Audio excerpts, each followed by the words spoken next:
नमस्कार जय जगन्नाथ। आपण पनीर बहुत प्रकार आइटम बनी थे किंतु आजिर एई जो परोटा और पनीर रेसिपी रे मेन इंग्रेडिएंट है आमर भृसंग पत्र आ ब्लैक पेपर।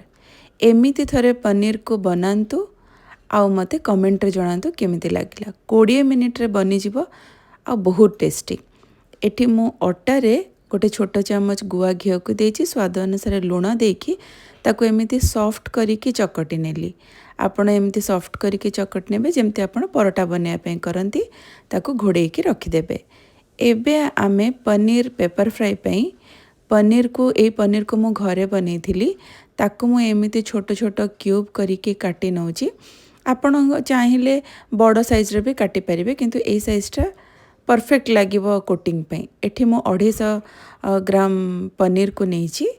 पनीर को एमती छोट छोट क्यूब करी काटी नेबे। तापर एबे चलंत आमे बाकी जिनसर प्रिपरेशन करिबा। एठी मु कंचा लंका को स्लिट करी काटीछि। टमाटर एमिति मु भीतर जो रस जिनसटा को काढ़ी देकी तार जो ऊपर कवरिंगटा को खाली नेछि। आ कैप्सिकम को एमिति छोट छोट क्यूब करिकी काटीछि। आपण कंचा लंका आपणकर राग जेतिकी खाउथिबे से अनुसार नहीं पारिबे। एबे चलंतु प्रोसेस आरंभ करिबा। प्रथमे आमे ड्राई मसलाटा बनै दबा।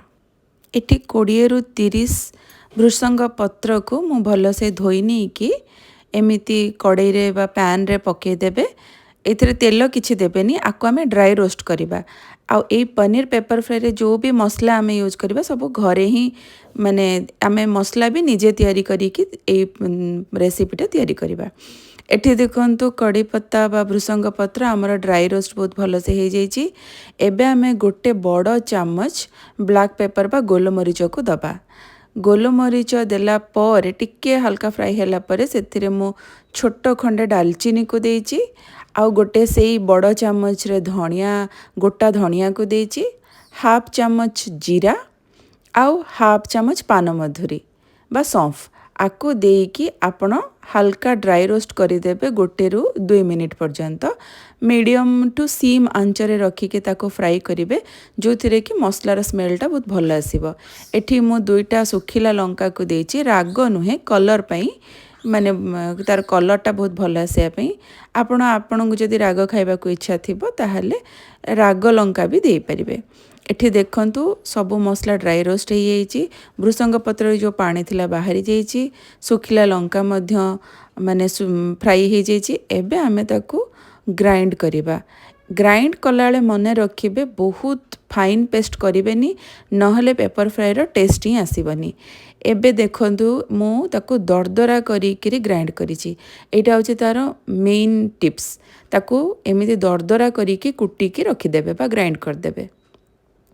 एई मसला को आमे यूज करिकिरी परोटा भी बनेबा आउ पेपर पनीर फ्राई भी बनेबा। आउ सेतिरे आमे कोनोसी मसला भी यूज करिबानी। एपटे गोटे पैन गरम हे गला परे मु सेतिरे गोटे बड़ चामच तेल को देछि। मु रिफाइंड ऑयल नेछि, आपण चाहिले बटर भी नहीं परिबे। रसुण को एमिति छोट छोट करिकिरी मु काटी नेथिली, ताकू तेल रे पके देली। टिके ताकू गुळे साला परे सेतिरे गोटे मीडियम साइज पियाज को मु एमिति चुन चुन करी काटी देथिली, ताकू मध्य सेथिरे पके देली।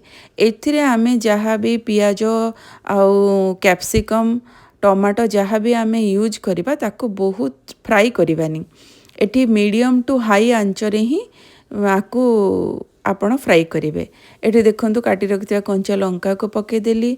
जो मीडियम साइज टमाटो को रखिथिले तार भीतर अंश काढिके ताकू पके देली। तापरे सेथिरे कैप्सिकम जो काटिकी रखिथिले ताकू भी पके देली। एबे ताकू दे साला परे मीडियम आंचरे आमे ताकू 1 रु 2 मिनिट पर्यंत खाली माने फ्राई करनबा, माने जेमिति तार क्रंचीनेसटा रहिबो किंतु सेटा बहुत सिजिबनी। आ एटा बहुत शीघ्र बनी जाए। आपण जदि गेस्ट आसचंती बा स्टार्टर रे खाइबा को इच्छा होची, आपण 10 रु 15 मिनिट भितर ए रेसिपीटा बनै परिबे। एठी मु गोटे छोट चामच हळदी को देछि, बहुत कम। एथिरे तार जो टेस्टटा बहुत भल आसे आ कलरटा भी बहुत सुंदर देखा जाए। बेसी हळदी देबेनी, जस्ट दी पिंच हलदी को देबे। एठी मेन इनग्रेडिएंट हैला भृसंग पत्र। एठी मु 10टी भृसंग 8 रु 10टी भृसंग पत्र को एई समय रे सेतिरे दे देबे। देकी ताकू 30 सेकेंड बा गोटे मिनिट पे एमती घंटी नेबे। एबे आमे सेतिरे जो ग्राइंड बा कुटिकी रखिथिबा जो ड्राई मसला बनैथिले सेथिरु गोटे बड़ चामच आउ गोटे हाफ चामच मसला को सेथिरे दबा। 250 ग्राम पनीर देइछि मु से एठी पनीर पके देकी ताकू आमे हल्का हाथ रे गुळे नबा। स्वाद अनुसार लूण को देली। एबे आपण कौन करेंगे जितेबाला पनीर को एमिती मसला रे कोटिंग करने गुड़ेबे मन रखिए जमीती हल्का हाथ रे गुड़ेबे नहले पनीर टी भांगी जीवो। एई रेसिपी बनवाई हार्डली आपण को 15 मिनिट लगिबो। एबे भल से गुड़े सारा पर आमे ताकू 10 मिनिट पाई ताकू मीडियम टू लो आंचरे सेमिति छाड़ीदबा। एबे 10 मिनिट पर देखंतु मसलाटा पनीर रे बहुत सुंदर से कोटिंग हो जाइए। एबे आमर पनीर पेपर फ्राई रेडी। आकु एबे आमे साइड रे रखीदबा। एबे आमे प्रस्तुत करिबा परोटा।